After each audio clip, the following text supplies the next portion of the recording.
আজকে আমি এই 4টা জিনিস দিয়ে একদম সুন্দর সুস্বাদু খাবার তৈরি করে দেখাবো, যেগুলো খেলে আমাদের শরীরের ক্ষতি হবে না। তো প্রথমে এখানে আমি ডিম সিদ্ধ করে নিয়েছি এবং বেগুন এবং টমেটো, এইগুলো ভালোভাবে সিদ্ধ করে নেওয়ার পর ডিমটাকে দিয়ে দিলাম ভাজতে।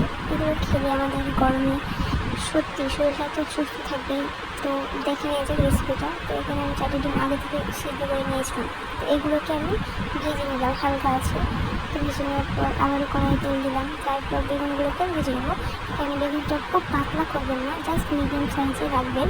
তো হলুদ এবং নুন দিয়ে বেগুনগুলোকে ভেজে নিলাম। তো ঢাকা দেওয়ার পর আবারও উল্টে পাল্টে নেব বেগুনগুলোকে।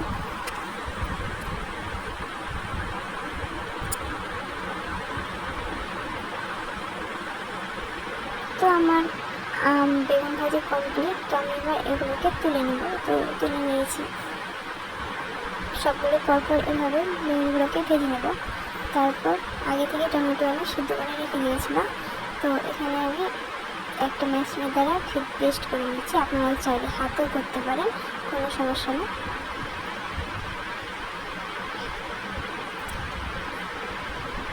তো আমার পেস্ট করা কমপ্লিট।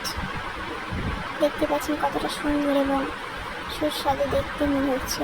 তো তারপর আমি একটা কাঁচা লঙ্কা, শুকনো লঙ্কা পুড়ে নিয়ে ওখানে দিয়ে একটু তেল দিয়ে ভালোভাবে মেখে নেব।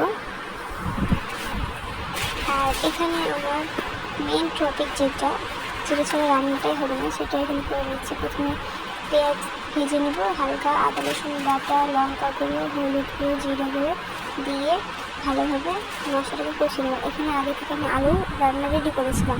এটা তো সবাই জানে আলু রান্না কীভাবে করে, তার জন্য এটা দেখালাম না।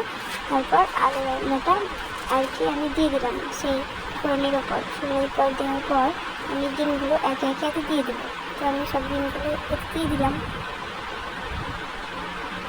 দেওয়ার পর প্রায় 2 থেকে 3 মিনিট ফুটিয়ে নেব। আর শেষে একটু চাট মশলা সল্ভ করে দেবো। ব্যাস রেডি আমাদের দুর্দান্ত 5 মিনিটে তৈরি হয়ে গেল। এই গরমে কী যে শান্তি! জাস্ট বেগুন ভাজিটা ওয়াও হয়েছে এবং দারুণ। একবার বাড়িতে বানাবেন। আল্লাহ হাফিজ।